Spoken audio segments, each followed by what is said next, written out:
ये जो पक्षी रो रहा है वो हम आप सबका भारत का राष्ट्रीय पक्षी मोर है। वह विनती कर रहा सरकार से हाथ जोड़ के अपने आंसुओं से कि प्रभु मुझसे क्या गलती हुई, मेरे वन्य जीव भाइयों से क्या गलती हुई, मेरे इस प्यारे वन से क्या गलती हुई, मेरे इन प्यारे वृक्षों से क्या गलती हुई कि आपको 3:30 बजे रात में बुलडोज़र लेके आना पड़ा और हमें बेघर कर दिया। हमारी आवाज़ को नहीं सुने, हमारी पीड़ा नहीं सुना, हमारे लिए पुनर्वास का कोई कार्यक्रम नहीं बनाया। ऐसा कौन सा ड्रीम प्रोजेक्ट है? क्या वह ड्रीम प्रोजेक्ट इतना निर्दयी हो सकता है?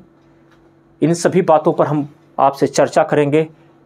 यदि आप चैनल पर नए हो तो चैनल को सब्सक्राइब करें, लाइक करें, शेयर करें। जी हाँ, ये घटना है भारत के तेलंगाना राज्य के हैदराबाद यूनिवर्सिटी से सटे एक जगह है जिसे बोला जाता है कांचा गाजी बौली वन।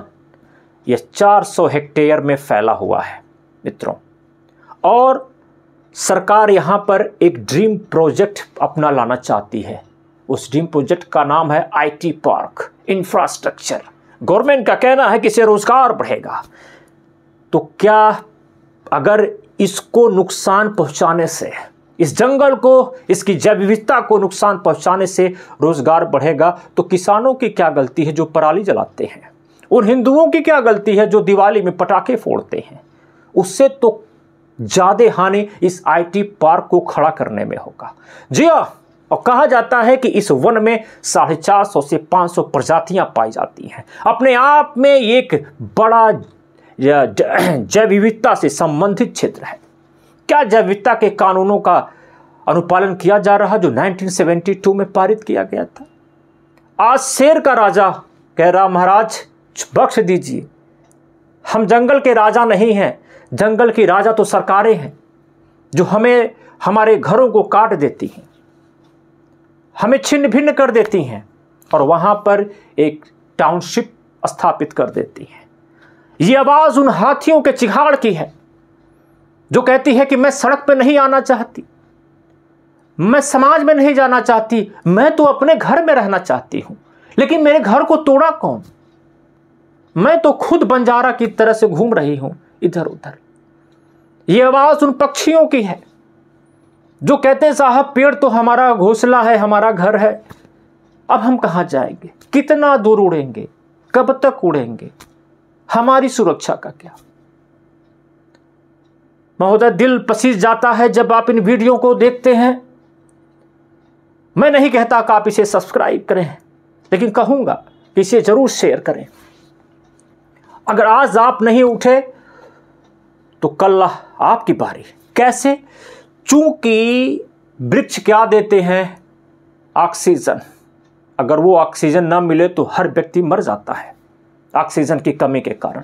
और बचपन से हमें पढ़ाया गया है कि धरती का फेफड़ा वृक्ष होता है, और अगर ये धरती का फेफड़ा वृक्ष, वन, जंगल नहीं रहे तो कल हमारे और आपके फेफड़े की बारी होगी। हम कहां जाएंगे? आप सोचिए, अगर एक वन को काटा जाता है तो टेम्परेचर कितना ज्यादा बढ़ता है। आज पूरा विश्व ग्लोबल वार्मिंग की चपेट में है।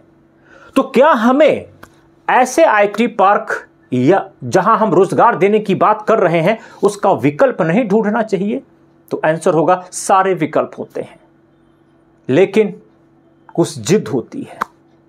लिखने वाले लोग कहते हैं कि बंदरों का आतंक शहर में है, शहरों के छतों पर है, लेकिन लिखने वाला कभी ये नहीं कहता कि मनुष्य का आतंक जंगलों में है। न तो उसने उन जंगलों को साफ किया होता, न तो ये बेजुबान हमारे शहरों में आए होते, क्योंकि हमने उन्हीं का घर छीना है।